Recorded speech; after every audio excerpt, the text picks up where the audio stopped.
Today, we're going to be covering what your doctor probably isn't telling you when it comes to PCOS. So, I'm here with my friend Liz, fellow dietitian. Can you introduce yourself and tell us why you're so interested in PCOS?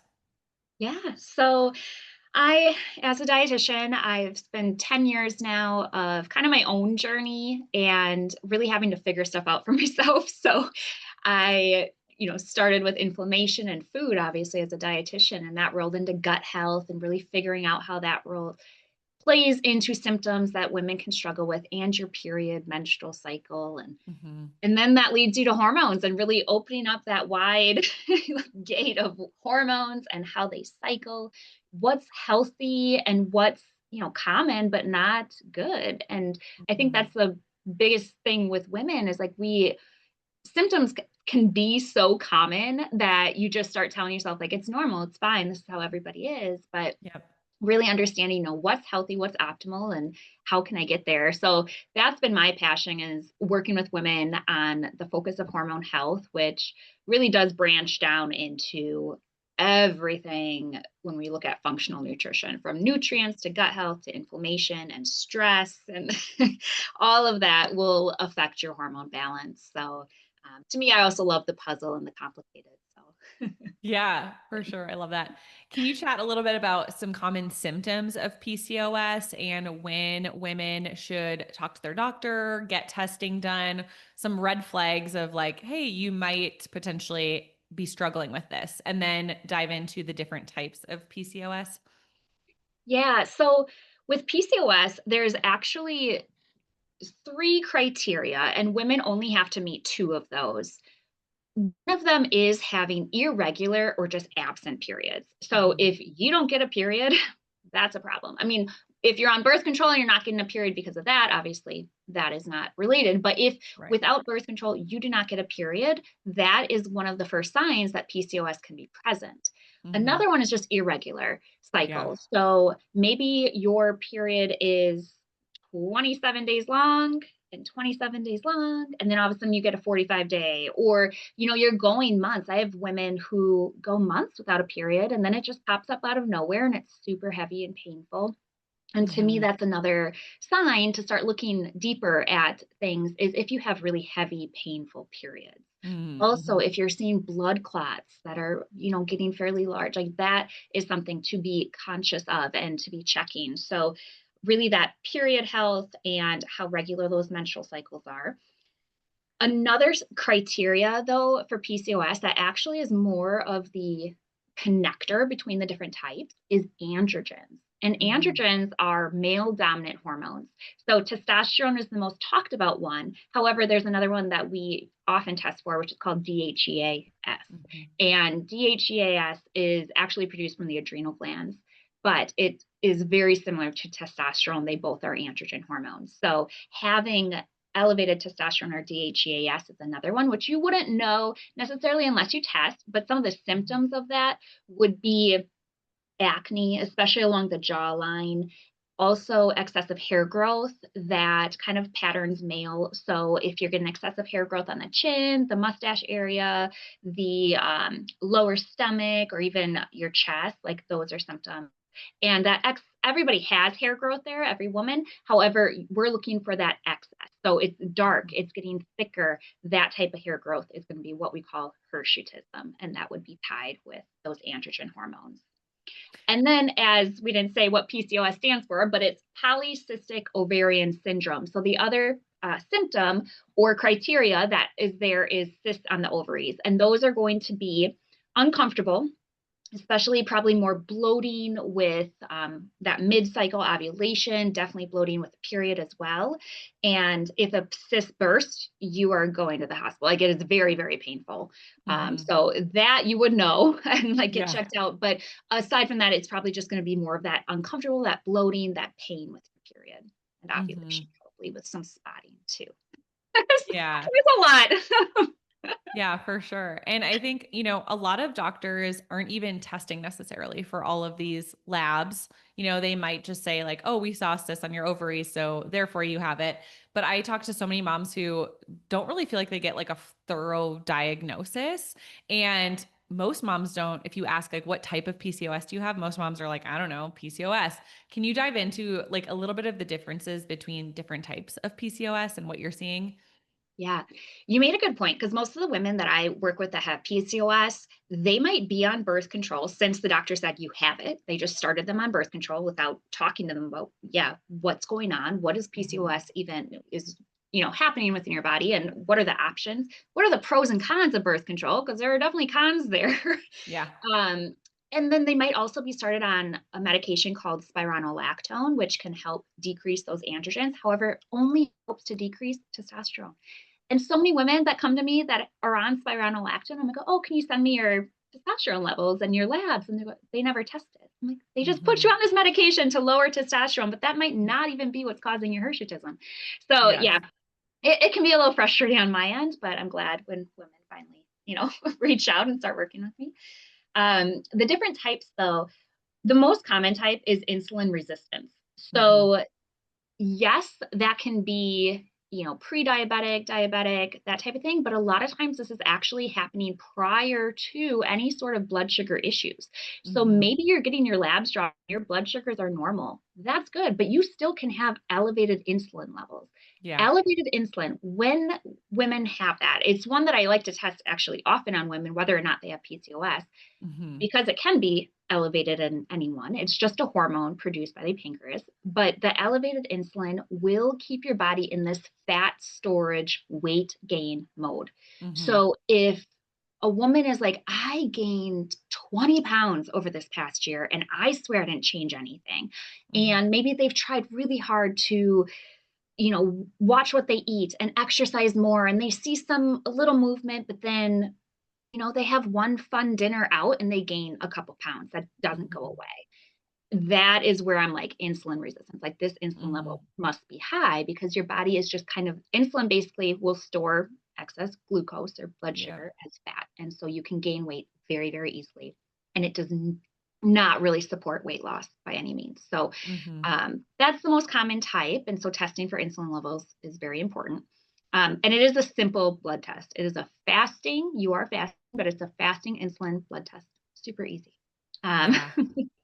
I order it for clients for like $6. Like it's Yeah. so easy and cheap. I'm like, oh, I just wish you would have had this 10 years ago. Right. Um, but then another type is inflammatory or inflammation. So that is pretty much as it sounds. There's a lot of inflammation within the body. This can be high stress. This can be gut issues oftentimes. It's something that's really started in the gut. There's gut infections or just overgrowth, and it's creating this really big inflammatory reaction within the body.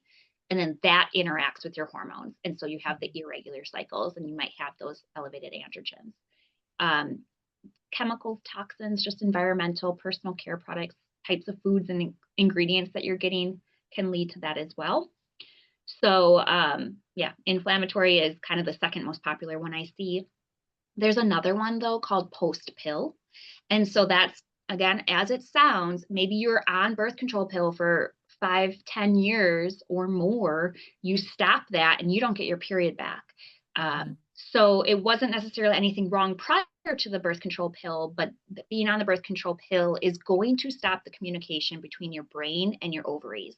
And Mhm. that communication is stopped for however long you're on that pill. And so as soon as you stop that, it might take a while or there might be this miscommunication that we can't get started unless we really, target.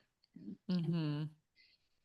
And then the last one is not as common, but this is the type actually that I have is the adrenal PCOS. And so that is the adrenal gland, which produces hormones. Most often we talk about cortisol coming from the adrenal, but the DHEA hormone comes from your adrenal gland. So when that DHEAS level is very elevated, that is an androgen hormone, and that can qualify you with that PCOS if you've got the irregular cycles with that as well. Yeah. Oh, thanks for breaking It's that a all lot. down. Yeah. And I think, so many moms that I talk to, they realize that they have PCOS or they get diagnosed while they're trying to get pregnant. Is Mm. that when you're kind of seeing a lot of women also get diagnosed as like, now I need a normal cycle. Now I need to be, tracking my ovulation. And a lot of times they're kind of ignoring some of these symptoms or not even necessarily noticing some of these symptoms until it's time to get pregnant. Are there any other times of life where you're seeing women get diagnosed or start to see these symptoms?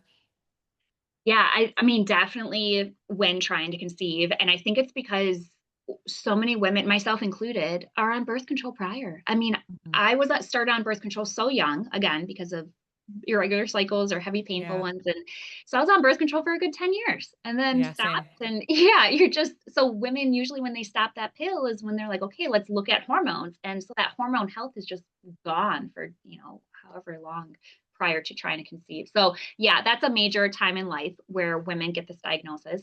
Another one I would say, I mean, gosh, it could be any time after that, right? I'm like, as soon as you go through pregnancy and come out, it's like hormones are such a major part of your life. I feel like women at least are a lot more cognizant about their hormones and their cycles.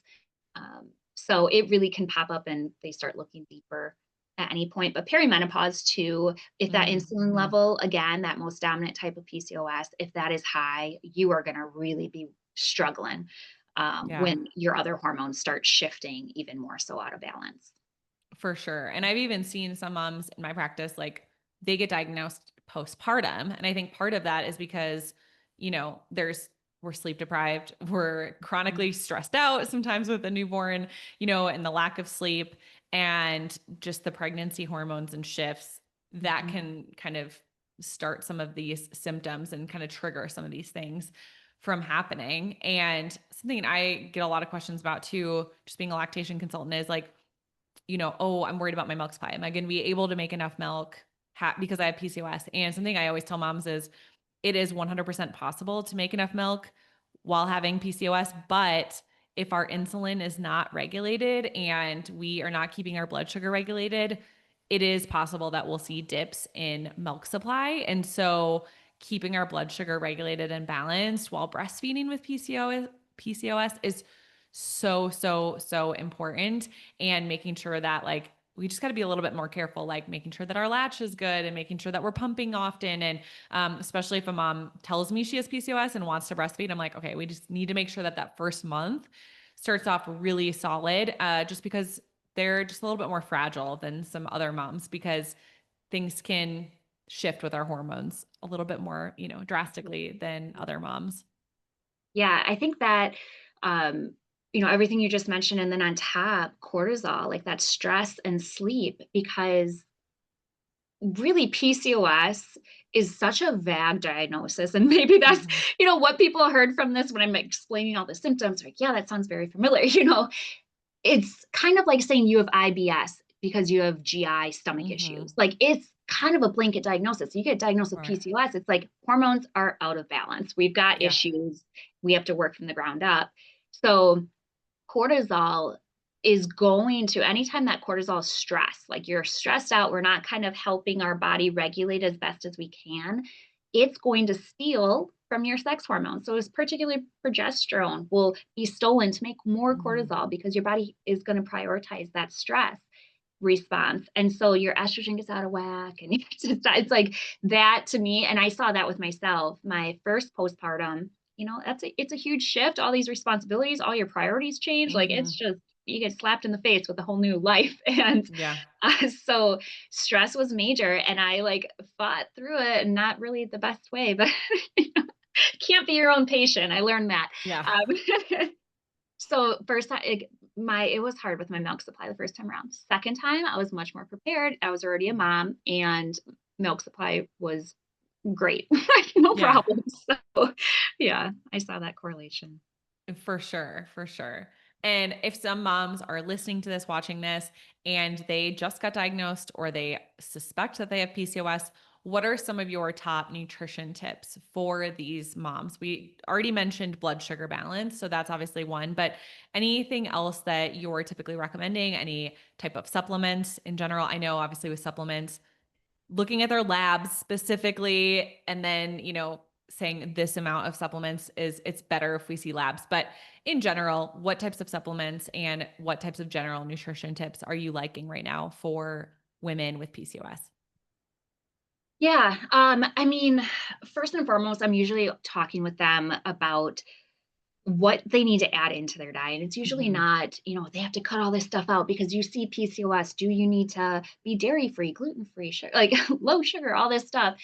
It's usually about adding the right stuff in Yeah. more times. And that's because PCOS being this inflammatory, some practitioners want to diagnose this as an autoimmune condition.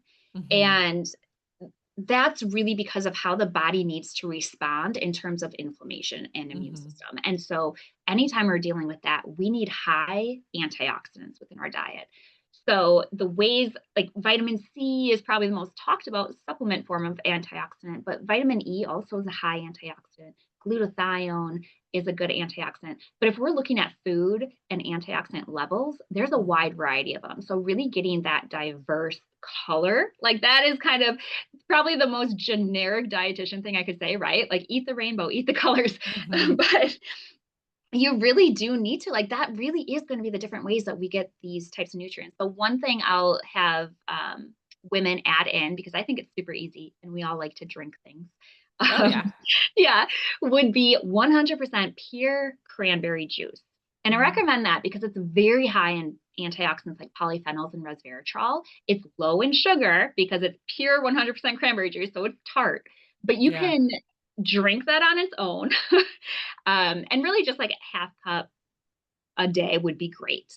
Um, but you could also just like add it into your water and kind of have it as a water enhancer. You can, my favorite way is if you do kombucha, so a I good love fermented kombucha. drink. Yeah. Yes. You do kombucha and add some 100% tart cranberry juice in there. Like that's a perfect way to get that too. But that's just like Mhm. one example of how getting that high antioxidant and bright color in an easy way. And then also not forgetting like your spices and herbs. Those are very high. So things like ginger and garlic. Garlic's such an easy one. Most people are eating anyways, but Right. really knowing how to use that real garlic and chopping that up and mincing that up. Um, and if you remember this from food science, Oh, one yes. thing, yeah, most people don't know about garlic, when you mince it up, you actually want to give it at least 10 minutes before you throw it into heat. So you don't want to mince up your garlic and throw it into a hot pan right away because it's actually not going to give us that high antioxidants anymore. That all Mhm. breaks down. So it's very interesting. If you're using garlic, you want to get the benefits of it. Mince it up Right. first, prep your other stuff, and then make your meal. But yeah, garlic, ginger are kind of two big ones. Turmeric's another one. I work with women on getting that into your diet as well. So it's like Mhm. all these things can be supplements for sure, but that food source is one, cheaper, but it's also better Mhm. because you get that full relationship within the food of how everything really works. Yeah.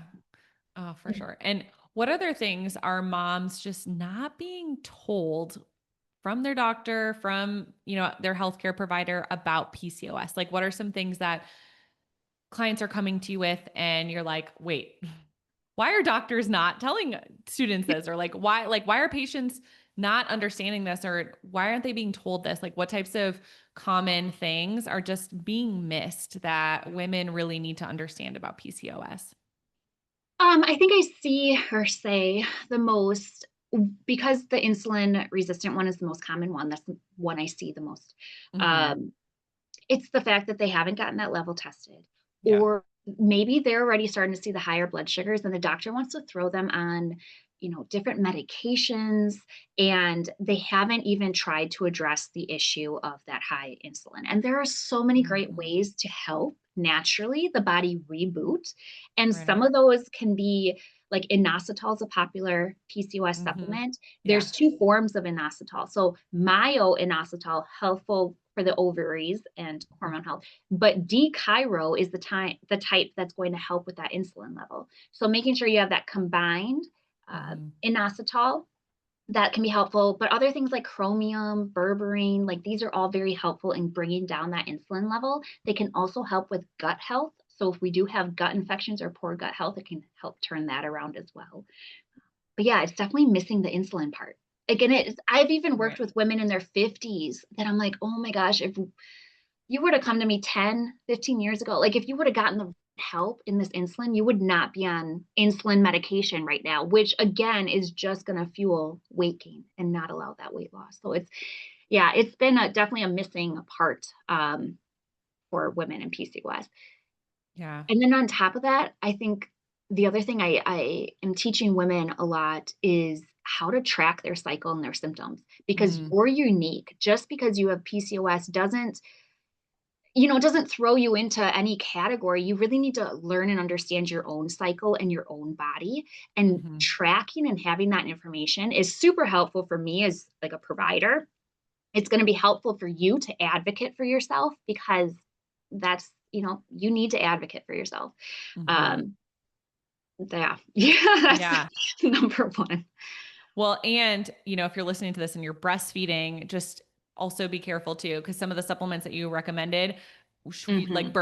berberine, we Yeah, you shouldn't be can't. taking while breastfeeding. But if you're not breastfeeding, it's a great option. So that like adds another caveat to supplements where I'm like, okay, if you're breastfeeding, we need to like triple check some things, or if we're pregnant, we need to like triple check some things, some of the ingredients, because a lot of these are really great if we were not pregnant or breastfeeding. But it, No, unfortunately, same thing with like cortisol when I'm working with a woman. I'm like, mm, oh, but you're still breastfeeding. So there's a lot of things that can help, like adaptogens, yeah. but we can't do them. So you're like full on your self care, your, Yes. deep breathing, all, you got to do it all from Yeah. I know it is hard. Yeah, when we're breastfeeding, it just like adds just another extra layer of, and it's challenge. definitely like, it's still possible, right? It's Oh, like yeah. still possible to increase our fruits and veggies and decrease Mhm. stress. And like, there's so many things that we can absolutely do, but 100% it's like, it just adds another layer of challenges sometimes. Yes. Um, can you share anything else that's coming to mind that women just don't necessarily understand about PCOS, or things that you wish you knew before you got diagnosed? Like, what would have been helpful for you pre-diagnosis or right when you got diagnosed and you're like, man, I really wish I would have known this specific thing years ago because this would have made my journey just so much easier. I mean, 100% you can manage it. I think Yes. that women don't know that. I mean, they're Yeah. just kind of, "Oh, you have PCOS." Like, Mm, this is normal. This is what you're stuck with, those heavy, painful periods, or this is the medication for you. These are your 2 options. You're right. stuck with all these symptoms that make you miserable, or you're on this medication for life. And there's no Mm, talk yeah. around, really that these things can be very well managed, if not reversed, Right. especially when addressed early. And Mm, I talk to my clients all the time, like, I'm in a great place. And you can have this bar of like what's healthy, but healthy is not a destination. Like, it's not a final right. place. It's like, we've always got to keep things a priority and work. And I think, yeah, it's definitely that women should know and be empowered with the fact that they really can take this into their own hands. Hmm. Um, and medications are great and helpful, and like, we need them. And in some cases, absolutely. But I think there needs to be more of a conversation around the benefits and side effects, and what women should understand when medications are brought into the conversation. Um, so I wish I would have known that, especially with birth control. Oh my I wouldn't gosh. have been on it for so Yes. long, because then it took, so much longer for me to get things balanced out. It took, trying to conceive longer and a little more difficult, but Oh yeah. I know. I like really look back and I'm like, ooh, all of those years on birth control. Hmm. Like we know so much more about birth control now than we knew even 10, 15 years ago. So I do think, I do think, I don't know. I think that there's a lot of shifts when it comes to birth control and hormones. Like I do think women are kind of waking up to a lot of the science and learning how to track their cycles and learning, just more natural ways that they can prevent pregnancy or get pregnant, whatever their goal is. But and how yeah. wonderful our hormones are. Like, I know so many Yeah. times I'm guilty of this too, of we're talking about like the downside of hormones, but hormones are amazing. And when we're on birth control, even that IUD, it's stopping that natural production. So that's again where so many women are put on SSRI, like serotonin, sertraline medications to manage anxiety, depression. And it's like, well, you're not getting the benefits of your hormones like you should. And Right. so you are low, like you're feeling low and everything. Yeah, that's so true. That's so true. Yeah. Okay, so let's just embrace our hormones, everybody. And we They can are tell that to our wonderful. husband. Yeah. I'm gonna tell that to my husband next time. He's like saying I'm hormonal. I know. It's definitely that irritability, like that week or the days before your period. It's more not so much like your hormones are going nuts at that point, is that they drop, they go away. Yeah. And you get Right. irritable, you're short-tempered, your mood is off. It's like, and I think so many women think like my hormones are so high, I'm crazy. It's like, no, it's the opposite. Like, Right. Well, and I think the other thing is when women know what to expect during their cycle, like, oh, at this time in my cycle, this is kind of how I'm going to be feeling, and using it to their advantage, like, oh, I'm going to do these types of tasks or work in this part of my cycle, and I'm going to do other things in this part of my cycle. Like, you can actually use your hormones to your advantage when it comes to things in life. Like, maybe don't organize your closet during a certain part of your cycle where you're feeling like you just kind of want to curl up in a ball on the couch, right? And maybe be more active in different parts of your cycle. And so I do think that you can start to really understand how your body is working and how it's adapting and how you're feeling. And instead of getting upset at your body for having different cycles, just like utilizing that. yeah, I honestly feel like, God's little design, our monthly cycle here, we get to learn it and get to take control of it and learn kind of how to adjust our life and how we do things. It's kind of like test after test after test every month or so for perimenopause and menopause, because perimenopause, working with so many women through that, I'm not there quite yet. Yeah. But yeah, it's like one big bad part of your menstrual cycle. Like you have to get prepared for it and really know what you can do to help yourself through it for Yeah, sure. for So sure. now is the time if you're before that. Never too late, but now is definitely the It's time to take control. yeah, exactly. Well, can you share how people can connect with you and work with you? Yeah. I My name is Liz Reason, Riesen. And so you can find me on Instagram at Liz Reason. You can find my website, lizreason.com. And both ways are you can reach out to me. I've got a form on my website you can fill out. But on Instagram too, just shoot me a DM or ask any questions. I'm happy to, talk with you further or chat about any symptoms or diagnoses that you've had. Awesome. Thanks so much for listening, guys. We'll catch you in the next episode.